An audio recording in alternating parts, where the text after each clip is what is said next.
ये क्योंकि सोरिक रेमेडी है, इन लोगों को ठंड बहुत ज़्यादा लगती है। ऐसे लोग जिनका हर वक़्त पानी में काम होता है, या ऐसे लोग जो पानी में थोड़ा-सा भी काम करें, घरों में औरतें हैं, वो जब भी कपड़े धोएँगी, उनकी तकालीफ़ें बहुत ज़्यादा बढ़ जाएँगी। अस्सलाम वालेकुम। हमने सर्दियों के हवाले से बहुत सारी प्रॉब्लम्स का ज़िक्र किया। कुछ दोस्तों ने कहा कि हमें इसकी मेडिसिन भी बताई जाए, क्योंकि हमारे ज़्यादातर व्यूअर्स जो हैं, वो होम्योपैथ भी हैं और पब्लिक भी है। तो हमारी होम्योपैथी में बहुत सारी मेडिसिन्स हैं। मैं 2-3 का ज़िक्र करूँगा जो मेन हैं। हमारी सबसे बड़ी मेडिसिन जो ठंड की वजह से मुतासर होती है, वो है कलकेरिया कार्ब। ये क्योंकि सोरिक रेमेडी है, इन लोगों को ठंड बहुत ज़्यादा लगती है और ठंड के मौसम में इनकी बॉडी की जो वर्किंग है वो बिल्कुल निल हो जाती है। ये लोग किसी भी खाते में नहीं रहते, ये काम करने के काबिल नहीं रहते और इनको अक्सर औकात वाशरमैन्स की, धोबियों की दवा कहा जाता है। ऐसे लोग जिनका हर वक़्त पानी में काम होता है, या ऐसे लोग जो पानी में थोड़ा-सा भी काम करें, घरों में औरतें हैं, वो जब भी कपड़े धोएँगी, उनकी तकालीफ़ें बहुत ज़्यादा बढ़ जाएँगी।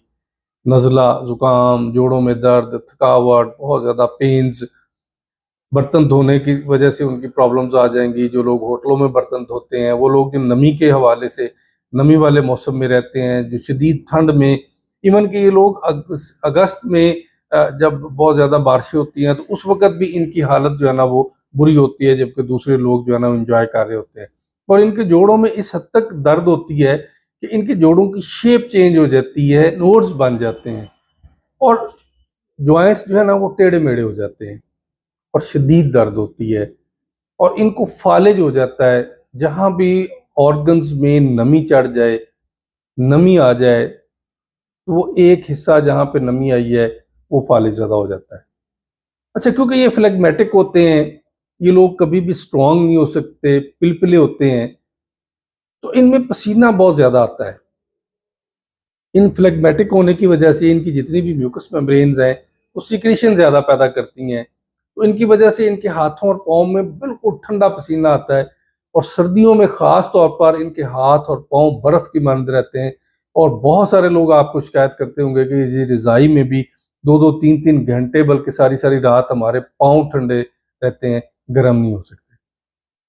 और आप कल्केरिया कार्ब के लोगों को हाथ मिलाएँगे, तो आपको उनके हाथ गीले नज़र आएँगे। इनमें इस हद तक नमी होती है और उनके कभी आपके पाँव को हाथ लगाना पड़े, पाँव चेक करने पड़े, तो बिल्कुल ऐसे होता है जैसे हर वक़्त पानी ऊपर गीला होता है। ये है वो वजह इनकी कलकेरिया कार्ब की, जो इनकी तकालीफ़ें और इनकी दर्दें जो है ना वो बहुत ज़्यादा होती हैं। और सर्दियों के मौसम में जब ये अपने जिस्म को रात को रज़ाई में, कंबल में अकड़ाना चाहते हैं, तो इनके पट्ठों में, इनके ख़ास तौर पर जो पिंडलियों के मसल्स हैं, उनमें कुड़ल पड़ जाते हैं और इनकी हड्डियाँ टेढ़ी-मेढ़ी हो जाती हैं। मैं यहाँ पे एक बहुत बड़ा नुक्ता आपको बताना चाहता हूँ। याद रखें कि कलकेरिया कार्ब के जो बच्चे हैं, वो भी इस चीज़ से मुतासर होते हैं और उनके टखने जो है ना वो कमज़ोर होते हैं और वो चलना देर से सीखते हैं। अब यहाँ 2 बहुत बड़ी मेडिसिन है, जो एक बहुत बड़ा नुक्ता मैं आपको बताना चाह रहा हूँ। नेट्रोम्योर और कलकेरिया कार्ब।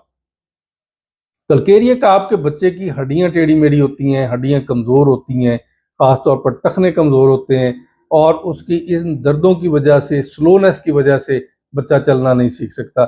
जबकि नेट्रोम्योर में ब्रेन की प्रॉब्लम की वजह से जब बच्चे पैदा होते हैं, उनमें ऑक्सीजन की कमी होती है, तो जिसको हम सीपी चाइल्ड कहते हैं, वो बच्चे जिनके ब्रेन के कुछ सेल डेड हो जाते हैं, तो उनका बॉडी पे कंट्रोल नहीं रहता और वो लेट चलना और जो है ना बोलना सीखते हैं। नेट्रोम्योर के वो बच्चे हैं, जबकि कलकेरिया कार्ब के बच्चों की हड्डियों की कमज़ोरी और हड्डियों का टेढ़ा-मेढ़ा होना, उसकी वजह से ये बच्चे चलना नहीं सीख सकते। अच्छा, दूसरी मेडिसिन है डल्कामारा।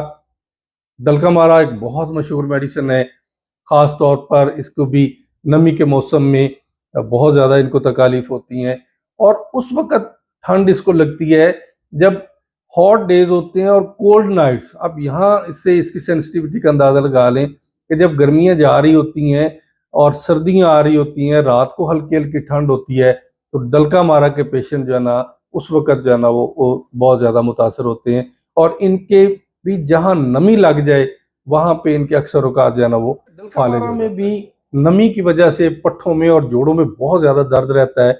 लेकिन डलका मारा में ज़्यादातर रानों के पट्ठों में और कमर में बहुत ज़्यादा जो है ना वो नमी की वजह से दर्द रहता है, नमी के मौसम में दर्द रहता है, ठंड की वजह से शदीद दर्द रहता है। डलका मारा में भी इसके पाँव बर्फ की तरह ठंडे होते हैं, जैसे मुर्दा इंसान के ठंडे होते हैं और बहुत ज़्यादा ठंड उसको लगती है। लेकिन डलका मारा में ये होता है कि ये मूवमेंट करता है और बिस्तर में जाता है तो इसके पाँव गर्म हो जाते हैं, लेकिन कलकेरिया काप के कभी भी गर्म जो है ना वो नहीं होते। उनकी यही शिकायत रहती है कलकेरिया काप की कि सारी रात हमारे रज़ाई में भी जुराबें पहनने के बावजूद भी पाँव ठंडे नहीं होते। अच्छा, तीसरी हमारी मेडिसिन जो है वो है रेस्टॉक्स।